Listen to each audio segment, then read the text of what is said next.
लगिला आ सबु कोच रो डोर बाड़ी हवा को लगिला। तापर सेठू गोटे चित्कार रो साउंड आसिला जहाँ शुणी रघु डरी गला।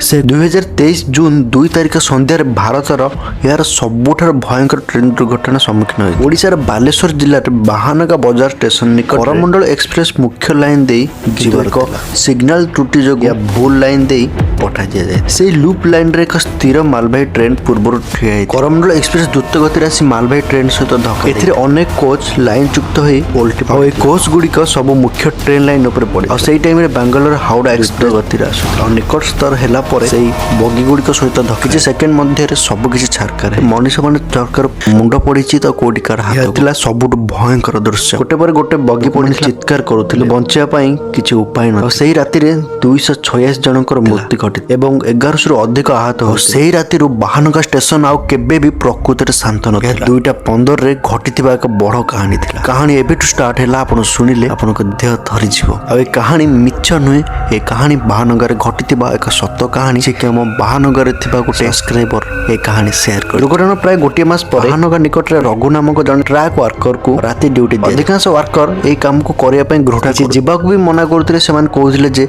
सेमान राति रे किछि सुनिछन जाओ किछि देखि ट्रेन आसबार कई कांदती किए सिटी बजाए किए चित्कार करे कोठी तो झमझम साउंड शुणे। जेतेबेले कोनोसी ट्रेन आसबार न थाए सेतेबेले ट्रैक ऊपर किछि चालू थाए किंतु रघुनाथ भूत को विश्वास करे नाही। से कहथिला काम तो काम भूत कोन लोक माने मरिला परे भूतर किछि अस्तित्व न। और सेही राति रे पवन पूरा स्थिर केवल शब्द थिला गोटे पतंग एवं राजपथर दूर ट्रक। सेही टाइम रे घटिथिला एमिति घटना जा रघु पाद तळु माटी खसी प्राय राति 2:10 हे गला। रघु ता ड्यूटी करिया पई ट्रक ऊपर को आसिल। रघु ट्रच सहित ट्रेन लाइन एक सीधी जांच करुଥିଲେ। से समाप्त रास्ता दे चली जोठारे ट्रेन एक्सीडेंट रे मरीथिबा लोक माने पड़िथिले और जोडी बगी मार होइकी गोटे ऊपर गोटे बगी पड़िथिला। तापर से किछि सुनिला मुख्य लाइन नुहे लूप लाइन नु ट्रेन ब्रेक रो एक मुक्त शब्द धीरे धीरे रहिबार एक चित्कार। किंतु एबे भी गोटे कथा स्पष्ट नथिला। ट्रेन ने खोला जाइथिबा गोटे झरकार एक बड़ अक्षर लिखा जाइथिला 294 और ये होची सही संख्या जो माने बाहानगा दुर्घटना रे मृत्युवरण करथिले। रघु याको देखिला परे ता गळा सुगी गला ता टॉर्च तळे पड़ी गला। उठेबा समय ता हाथ धरिला और ट्रेन फाटिथिबा काच देखि से बहुत डरी गला।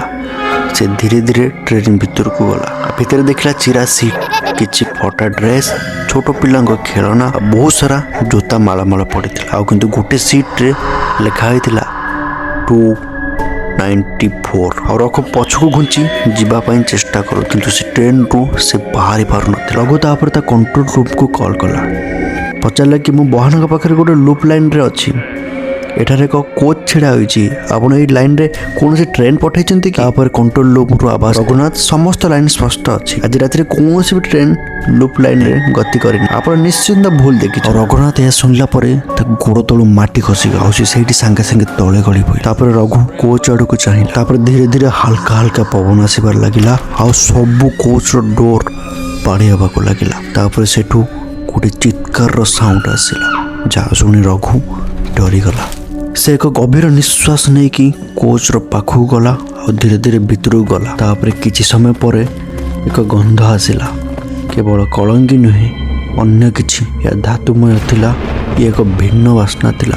हठात कोच भीतर से सुनिला एक छोट पिलार स्वर गोटे पिलार स्वर भाई हमको घर को नहीं जाओ। या सुनी रघुर छाती धरीगला और स्वरटी गोटे रियल मनीषर स्वर ना कौन स्पीकर ना कौन दूर आसुवा स्वर नाला। या प्रकृत गोटे पिलार स्वर पर शुभुला। रघु दौड़िकी जावाई चेष्टा करुला किंतु शरीर प्रत्येक अंश ताको पछकू फेरी फेरी जावाई चित्कार करुला किंतु गोड़ चलु नाला। धीरे धीरे कोच द्वार आपे आपे खोलीगला और रघु से टाइम रे कोच भीतर को निजर टॉर्च लाइट मारिदेला और से टाइम रे से जहाँ देखिला ता हृदय हार्ट बीट बंद। कोच भितर अधा हलदिया अधा छायायुक्त आलोक आकृति थिला। लोक वृद्धा युवक पिला माने सेमानकर पोशाक चिरी दाग लागिथिला। केते लोक बसिथिले केते लोक छिड़ा होइथिले केते लोक झरका पाखरे बसिथिले केते लोक डोर पाखरे बसी ताको स्टेशन जगह रे पहुंचिया पई समस्त अपेक्षा करथिले। सेमानक मध्य प्रत्येक छाती रे एक छोट धଳାର टैग लागिथिला। सेई टैग गुडी करे